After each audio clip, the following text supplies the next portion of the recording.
Adam here again in the dreaded handheld mode of the camera.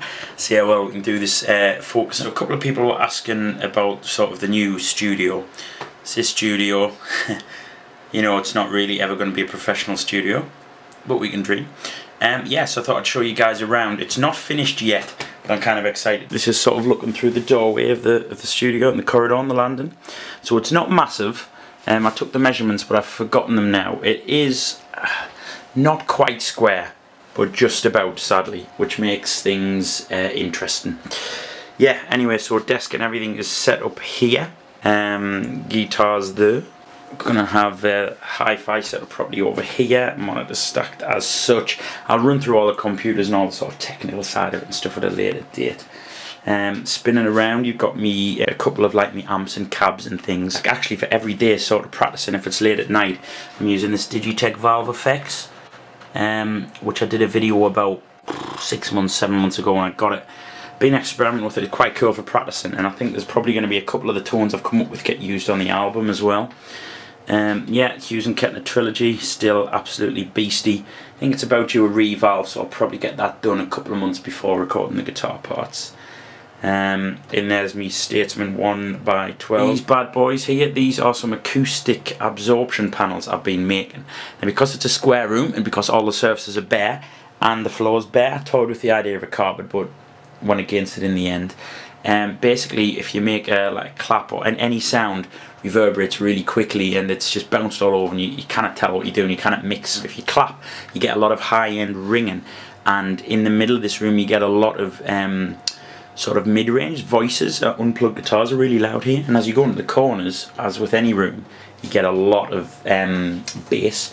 So I've been experimenting with some acoustic treatment, just making some DIY stuff. I might do a quick video or something on how to make these. But yeah, there's loads of stuff on YouTube, etc. Here, oh, check that out. That is my view. This I found in the loft. How cool is that? I don't smoke, but if I did, that would just be like the best thing ever. Yeah, here I've installed like a sort of bracket system there. So I've got some pull down screens to help with shooting videos and to block out light. I've got a white one, a black one for various things. That's my view. What an absolutely gorgeous place to live, I'm telling you guys. And that's my new car down there. Alright, so at the studio, like I say, we'll do a full tour of this eventually. I'm not going to show you around my whole house because that'd be a little bit intrusive. In here, this is the spare bedroom basically. We're going to have a sofa bed in here. This is a much bigger room, and I toyed with the idea of putting the studio in here, but to be honest, there's other things that need to go in here. So once this is all tidy, it's going to become a few things. We're going to have the spare bed in there. Kaylee's cupboard, we're going to have a couple of cupboards, almost make like a walk-in wardrobe, a spare bedroom, maybe get some carpet down in here, and I'm also going to bring all my gym equipment into here, and it's also going to be used as a secondary recording room. It's basically going to be a spare room for everything. I don't think it's going to be possible to record live drums because behind that wall is my next door neighbours. Out that way it's fine, it's a semi-detached house, but out that way is my next door neighbours. So there you have it. Here, this, I say here like it's an amazing room feature. This is our latest room feature. No, this is earth wool. Couldn't find any fiberglass boards that I wanted to make the acoustic treatment with. So found this earth wool, which is apparently very similar, perhaps not as acoustically absorbed. Yeah, we'll go into this if I do a video about these acoustic treatment things that I'm doing.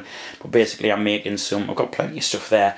I'm making some, probably going to have 4, 5 acoustic absorption panels, some bass traps in hopefully every corner, and possibly some diffusion, make a skyline diffuser or something for the ceiling, but that's still something I need to look into. I've got some friends advise me with that.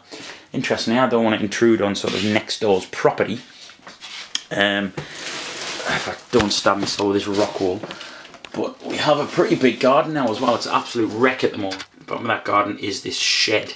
Now it needs kind of tidying up, so it actually goes sort of halfway behind that tree, so it's quite a big shed. That's basically going to become iron tone, so I'm looking to get that done out next spring and get iron tone really back up and running in spring or something like that.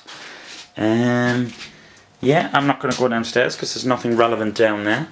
Like I say, semi-detached this side, which is awesome. And the neighbours next door are quite old and they're dead nice people and they've never complained about noise or anything like that. So yeah, that's it guys, plenty of stuff to come soon. Should get all the acoustic treatment done within the next couple of months or so. and I'll post a proper update then. I know people have been asking what sort of software and plugins I'm using and stuff to mix and master with and track and all that kind of thing.